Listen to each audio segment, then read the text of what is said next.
Hello again, guys. I'm your host, John Scott, joined by Matt Essex as we go now through the second part. We've had to go on to a new podcast episode here because we've gone so long, but there was no way I was going to finish it up within 5 minutes, and it certainly wouldn't have been fair for the first ever women's main event. But we're coming to the end now, Matt, and of course, Jimbo Wrestler Squad number 9, as I said in the previous episode.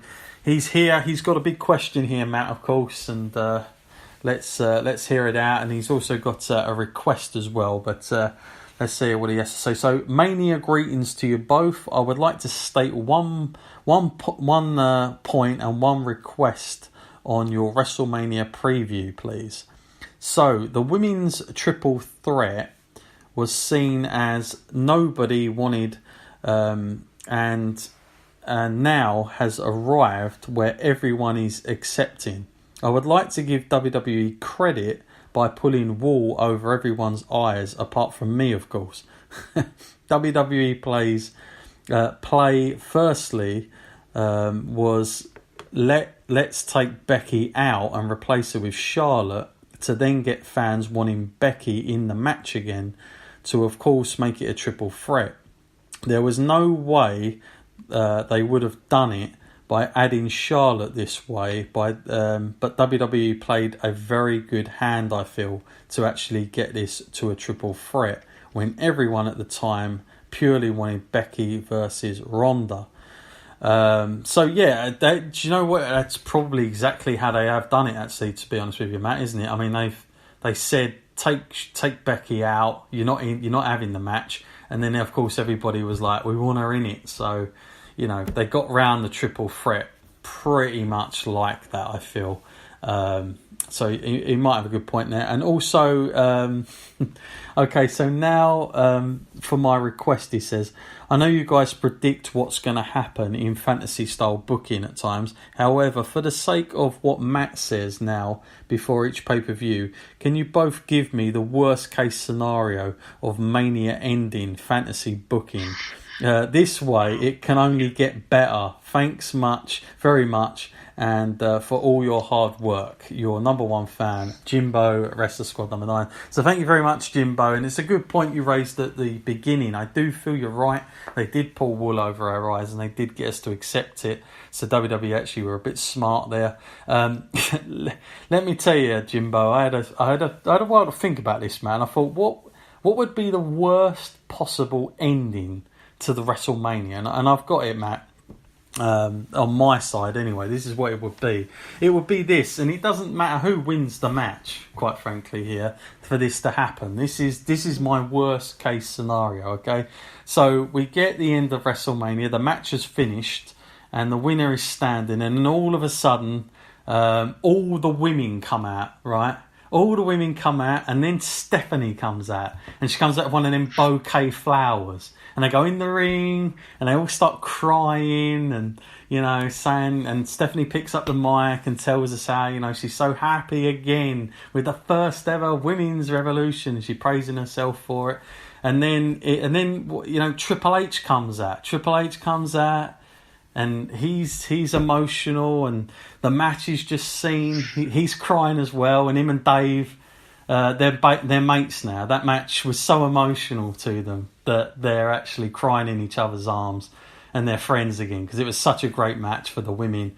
Topped off by Vince McMahon coming out at the end. Vince comes out, he walks out as well, and he says something along the lines, I knew, I didn't know that women could be like the men. I didn't know you could make money out of them as well. This is fantastic. Stephanie, you've made me see the light. I'm a feminist.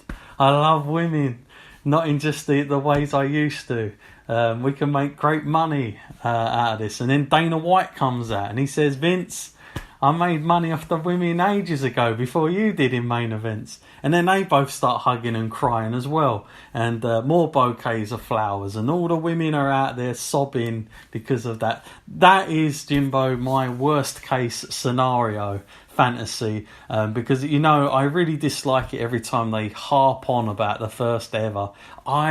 This match should be all about the women in that ring having the match. They deserve it. They've got the name power. They've had the most steam going into it, in my opinion, of the big match.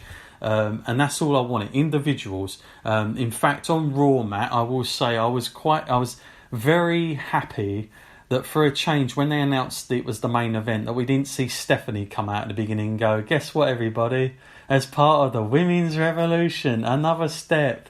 The first, I was so glad they didn't do that, Matt.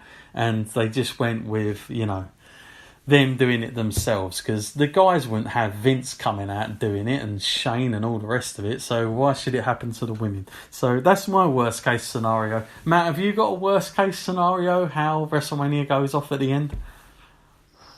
Well, it's a very personal and individual opinion, I guess, but yeah, I have one. It's as Ronda said on Raw previously, when she said she will make Becky Lynch and Charlotte Flair tap out simultaneously to the armbar. If that ever happens, then I'm lost.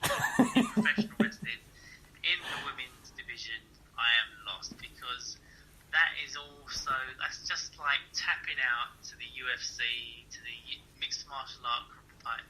In general, it's just saying like, well, they're better, they're the real fighters, they're the legitimate threat. Nothing WWE has can compete with that. And given the stance of Brock Lesnar, why would you disagree? It's quite confusing. To me, that is the worst. I feel like we have to have something to believe in as wrestling fans. We have to have Ronda lose, because that's what you come to see. You come to see wrestling. A lot of people are UFC fans, MMA fans. That's fine, but it's a different environment. As we've seen Ronda go, so edgily off script, saying this isn't real. Like, we didn't know about that. Thanks for informing us. We did not realise that you were told to say the things that you're telling us. And ever since that, I've lost whole faith in her. And I just hope that it's either Becky or Charlotte that wins, because let's be real about this. Ronda can't hack the schedule. We're already hearing rumours that she can't handle working this kind of routine, every week, doing a show, doing this. And that is what we come to respect and love about wrestlers. They give up their life for this. This is everything that they care about. The fans, they do it all for them. They sacrifice their own personal lives for it. And no more so than people like Becky Lynch and Charlotte Flair. They come out there. Everything is secondary to their craft. So for me, if Becky or Charlotte wins, I'll be happy. Fair enough. Well, I think Matt stayed there. Thank you, Jimbo, anyway, for that amusing part I had there. And Matt, definitely has stayed his point. Well, a lot of people not happy with Ronda. And I am happy slightly, because I feel her character's been pretty terrible since she started. I have not enjoyed one bit of the face that we've seen from her, and I am slightly disappointed that this Ronda we see now wasn't started from Royal Rumble. Maybe in the match with Sasha Banks would have been a really good starting block, and would have built even more traction to this. I do think the good thing is she's getting some, fans are, as Matt is alluding to, not happy with her and some of the stuff she's coming out with. If this is, the way this works, basically, the best for me is Ronda does all this and she's going to lose, because then that gives, either Becky or Charlotte the, all that credibility that Ronda's currently got. And you take that on further, and then you probably look back at Ronda and go, well, it was worth it. It's a bit like the stock that is in Brock, quite frankly. Now, as far as the match goes, a lot of people saying, is this just WWE doing this because they're on the female bandwagon and they want to be in there? To be honest with you, Matt, I don't care if they're male, female, whatever. This is the most, of all the matches, this one, for me, this has the most traction. I do believe they deserve to be the main event. Quite frankly, you put this up against Seth and Brock, there's no competition. There's not even a debate to be had there. This is the one. I said ages ago I wasn't a massive fan of it being a triple threat. The reason I'm not is because whoever gets the win, there's always like a lower percentage of what you get off of it. Whereas if it's just 1-on-1, it's just straight in margin. But you're always kind of giving up something when you have three.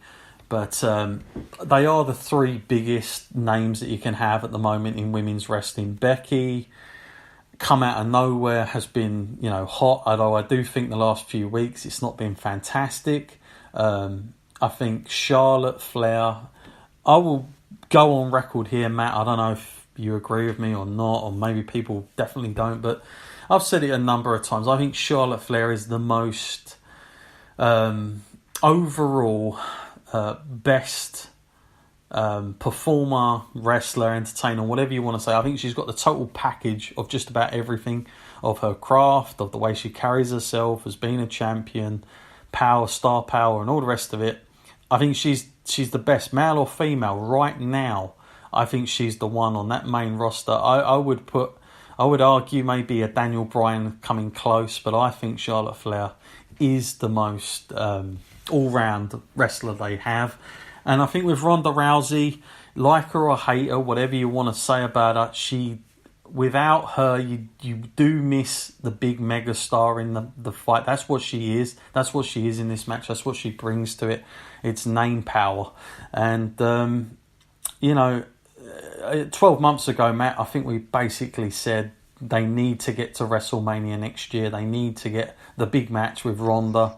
I think we can safely say they've done albeit a very strange way of getting to it, because we didn't expect to see Ronda versus Charlotte at Survivor Series, but we've got there, Matt. I mean, you've got to give WWE credit sometimes, and they have done this pretty well. And for you, Matt, I mean, do you, I've heard a lot of fans out there, they are a little bit, about this whole, they're just giving it to them because they're women, but that is a load of rubbish, isn't it? Well, yeah, it is a load of rubbish, because they are, like you said, consistently the best workers in the company, and it's no joke. When you said about Charlotte Flair, I'll agree with that. Yeah, definitely the one to look at, the ultimate pinnacle. When you look at the actual where you want to be in wrestling, you look at her and say, that's where I want to be. It's easy to take her for granted, saying, oh yeah, she's Ric Flair's daughter, whatever. And I think anyone that says that is just ignorant. It's wrong, because she has to work harder, because the expectation is there that she is someone famous's daughter. I mean, it doesn't happen for everyone. There's loads of wrestlers that have famous lineage that don't get. There's a hell of a lot. Business. Yeah, and the fact that I feel like this whole kind of thing between Ronda Rousey and where we're at now at WrestleMania, I feel like everything that Charlotte Flair says is real. She knows it to be fact.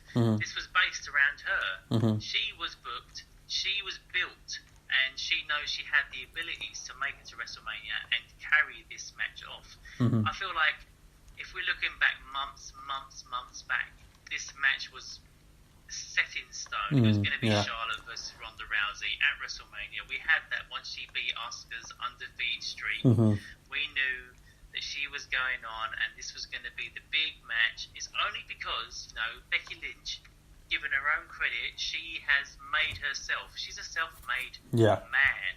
Put that in brackets. Self-made man. And she has built this, and, no disrespect to her, that's incredible. She's done it as Steve Austin, She's turned something that was going nowhere into something that's going somewhere. And it's a real, credit to the fans as well, because the fans are into Becky and they're pulling for her, and that's what's got her into the main event. Yeah. And it's serious, because the fans have a say, because to this extent, I believe that Becky will win.